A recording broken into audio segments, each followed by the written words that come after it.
নতুন ব্যাংক নিয়ে আপনার ভাবনা কি? আসসালামু আলাইকুম, আমি আরিফ হাসান।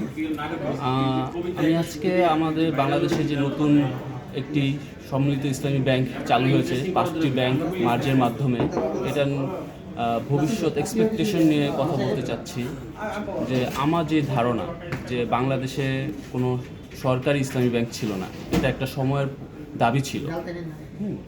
তো আমি এটা নিয়ে খুব আশাবাদী যে এটা জনতার প্রাণের দাবি ছিল। আমি বলবো যে একটা সরকারি ইসলামী ব্যাংকের, যেখানে মানুষ আস্থার সাথে তার ব্যাংকিং কার্যক্রম চালিয়ে যেতে পারবে। আর গভর্নরকে ধন্যবাদ জানাবো এরকম একটা পদক্ষেপ নেওয়ার জন্য। ব্যাংক ক্ষতিগ্রস্ত এই ব্যাংকগুলো যদি সে দায়িত্ব না নিত, তাহলে এগুলা আমানতগুলো হারিয়ে যেতে পারত, কাস্টমার অনেক ক্ষতিগ্রস্ত হতে পারত। প্লাস এই কর্মীদের ভবিষ্যৎ নিয়ে খুব অনিশ্চয়তা ছিল। আমি বলবো এই সব কিছুই গভর্নর খুব ভালোভাবে দায়িত্বশীলতার সাথে ডিল করেছে। এখন আমি তার কাছে আশা রাখবো সে যেন তার এই কার্যক্রমটা আরও শক্তভাবে সাকসেসফুলভাবে চালিয়ে নিয়ে যায় ভবিষ্যতে।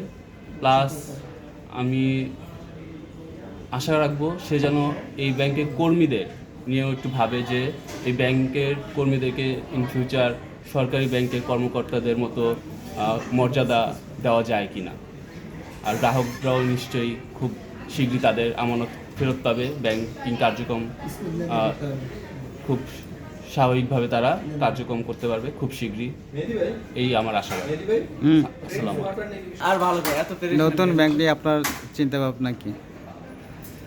নতুন ব্যাংক নিয়ে চিন্তা ভাবনা অ্যাজ এ কাস্টমার হিসেবে আমি যদি বলি, প্রথমে কাস্টমার হিসেবে বারবার বাংলাদেশ ব্যাংক থেকে, বাংলাদেশ ব্যাংকের সম্মানিত গভর্নর সাহেব এবং সরকার থেকে বারবার বলা হচ্ছে যে কাস্টমার হিসেবে আপনাদের কোনো দুশ্চিন্তার কিছু নেই।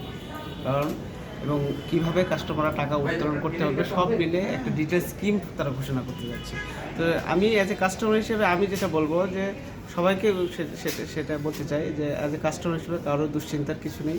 সবাই সঠিক সময়ে টাকা পেয়ে যাবেন, কিন্তু আতঙ্কিত হয়ে, গভর্নর যেটা বারবার বলছে যে আতঙ্কিত হয়ে যে আপনারা 2 লাখ আছে মানে 2 লাখ টাকা আপনি একদিনে অ্যাট এ টাইম উঠাবেন, তাহলে তো পৃথিবীর কোনো ব্যাংকই ভালো টিকবে না সেক্ষেত্রে। তো আপনারা সেটা ধীরে ধীরে গ্র্যাজুয়ালি আপনারা উঠাতে পারবেন। সেই স্কিম খুব দ্রুত সরকার থেকে সেটা ঘোষণা করা হবে। সো অ্যাজ এ কাস্টমার হিসেবে কোনো দুশ্চিন্তার কিছু নেই। এখন যদি বলি অ্যাজ এ এমপ্লয়ি, যেহেতু আমি এই ব্যাংকের এমপ্লয়ি হিসেবে আমি যদি বলি এখন, তাহলে এমপ্লয়ি হিসেবে আমি বলবো যে যেহেতু আমরা দীর্ঘদিন একটা শোষণ বঞ্চনার শিকার হয়েছি, বিশেষ করে এক্সিম ব্যাংকের তথ্য যদি আমি বলি, এক্সিম ব্যাংকে আমাদের বাকি 4টার সাথে যে আমাদের মার্জ করা হয়েছে, সেটার তুলনায় আমাদের স্যালারি থেকে শুরু করে অন্য সকল সুযোগ সুবিধা থেকে আমরা বঞ্চিত হয়েছি। তো আমি যেটা মনে করি যে একটা স্ট্যান্ডার্ড ফরম্যাটে নিয়ে আসা উচিত। স্যালারি থেকে শুরু করে অন্যান্য যেগুলো বেনিফিট আছে বা আমাদের চাকরির ক্ষেত্রে পরবর্তীতে প্রভিডেন্ট ফান্ড থেকে শুরু করে অন্যান্য যে সুযোগ সুবিধা আছে, সব কিছু ক্ষেত্রে একটা স্ট্যান্ডার্ড ফরম্যাটে নিয়ে আসা উচিত, যে ক্ষেত্রে উইন উইন সিচুয়েশন হয়, কারোই যাতে কোনো ধরনের কোনো ক্ষতি না হয়। তো আমি এই হিসেবে বলতে চাই যে অ্যাজ এ এমপ্লয়ি হিসেবে সেই বিষয়টা সরকারের পক্ষ থেকে দেখা উচিত, এবং আমরাও চেষ্টা করব সকলের সম্মিলিত প্রচেষ্টায় এই সম্মিলিত ইসলামী ব্যাংক যাতে একদম বাংলাদেশ থেকে শুরু করে একটা বিশ্বের অন্যতম একটা সেরা ব্যাংক হিসেবে পরিগণিত হবে, এবং সেটাই আমাদের প্রত্যাশা। ইনশাল্লাহ আমরা সেটা এই পথে আমরা সকলে কামিয়াব হব ইনশাল্লাহ। নতুন ব্যাংক নিয়ে আপনার কি চিন্তা? 5টি ব্যাংক একসাথে একীভূত হচ্ছে, এটা নিয়ে সবাই অবগত আছে। তো এখন পেপার পত্রিকায় সবাই সব ধরনের নিউজ পাচ্ছে, কিন্তু আমার একটা মেসেজ যেটা থাকবে, বাংলাদেশ ব্যাংক থেকে যেটা বলতেছে সেটাকে অনেকটুকুই বিভিন্ন মিডিয়া ম্যানিপুলেট করে বিভিন্ন ধরনের ইনফরমেশনগুলো দিচ্ছে, যেটা আসলে কাস্টমারদের এবং এমপ্লয়ীদেরকে মিসগাইডেড করতেছে। তো এটা নিয়ে কাস্টমাররা একটা ভোগান্তির শিকার, প্লাস এমপ্লয়িরাও ভোগান্তির শিকার। তো আমি চাই মিডিয়াগুলো যদি একটু দায়িত্বশীলভাবে ইনফরমেশনগুলো দেওয়ার চেষ্টা করে এবং অথেন্টিক ইনফরমেশনগুলো দেয়, সেক্ষেত্রে কাস্টমার এবং এমপ্লয়ি উভয়ের জন্যই ভালো হবে।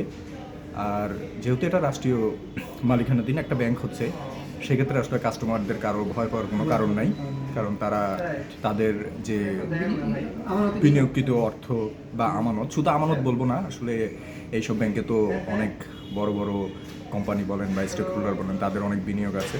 হ্যাঁ, এদের নিয়ে আসলে কেউ কথা বলতেছে না। তো আশা করতেছি যখন ব্যাংকটা তাদের ব্যবসা সফলভাবে শুরু করবে, তো এরাও সবাই বেনিফিটেড বলবো না, মানে যার যার আমানত বা যে ব্যবসা করতেছে সেটা সঠিকভাবে এবং সুন্দরভাবেই করতে পারবে। তো আমার শুধু পরিশেষে একটা কথাই থাকবে যে ইনফরমেশনগুলো যেন ম্যানিপুলেট না করা হয়।